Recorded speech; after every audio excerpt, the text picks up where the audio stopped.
Friends, আজকে 22শে জানুয়ারি 2024। আজকে উত্তরপ্রদেশের অযোধ্যার রাম মন্দিরে রামলালার বিগ্রহে প্রাণ প্রতিষ্ঠা হলো। সকাল থেকে যদি আপনারা সোশ্যাল মিডিয়াতে বা প্রিন্টেড মিডিয়াতে বা ডিজিটাল মিডিয়াতে চোখ রেখেছিলেন, তাহলে কিন্তু এই একটা খবরই মেনলি উঠে এসছে, রাম মন্দির, রাম মন্দির, রাম মন্দির।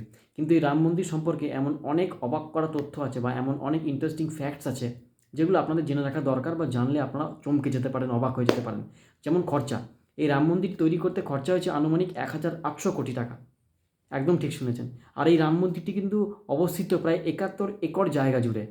যদিও রাম মন্দিরের মূল চত্বর যেটা বা মূল প্রাঙ্গণ যেটা, সেটা হলো 2.67 একর জায়গার উপরে। আর এই রাম মন্দিরের 3টে তলা আছে, ground floor, first floor, second floor.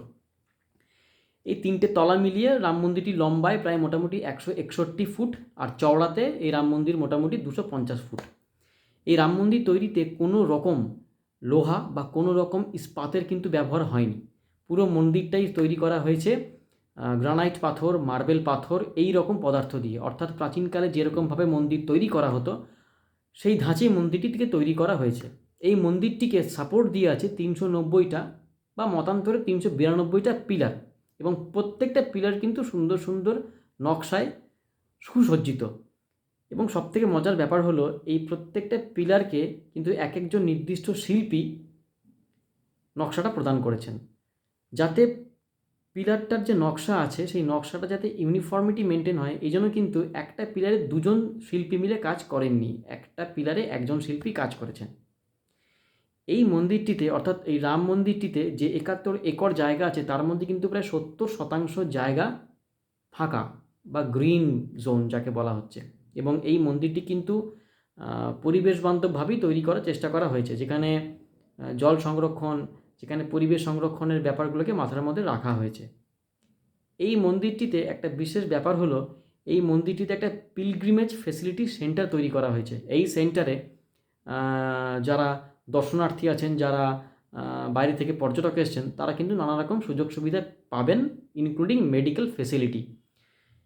এই মন্দিরটিতে আর একটা বিশেষ ব্যাপার হলো, এই মন্দিরটিতে প্রত্যেক বছর রামনবমীর দিনে আয়না এবং লেন্স এগুলোকে ব্যবহার করে ঠিক দুপুর 12টার সময়তে সূর্যের যে ছটা বা সূর্যের যে কিরণ, সেটাকে একত্রিত করে প্রতিফলিত করা হবে রামলালার কপালে। একদম ঠিক শুনেছেন। এবং এখানেও কিন্তু কোনো রকম লোহা বা কোনো রকম ইস্পাতের ব্যবহার করা হবে না। এই মন্দিরটার 4টে কোণে 4টে ভগবানের ছোট ছোট মন্দির স্থাপন করা হয়েছে।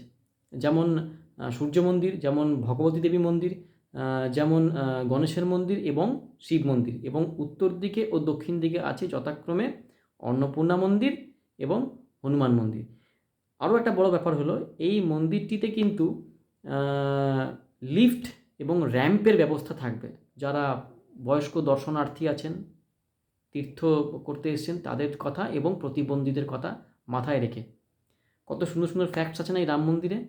এই তথ্যগুলো কিন্তু আমি রাম মন্দির দর্শন করতে গিয়ে পাইনি। ইন্টারনেটে বিভিন্ন পেপার, বিভিন্ন আর্টিকেল, বিভিন্ন খবর, বিভিন্ন রকম তথ্যমূলক যে লেখাগুলো আছে, সেগুলো পড়ে আপনাদের সামনে উপস্থাপন করলাম। ভালো লাগলে ভিডিওটা লাইক, শেয়ার এবং সাবস্ক্রাইব করবেন, আর অবশ্যই কমেন্ট করবেন। Thank you very much.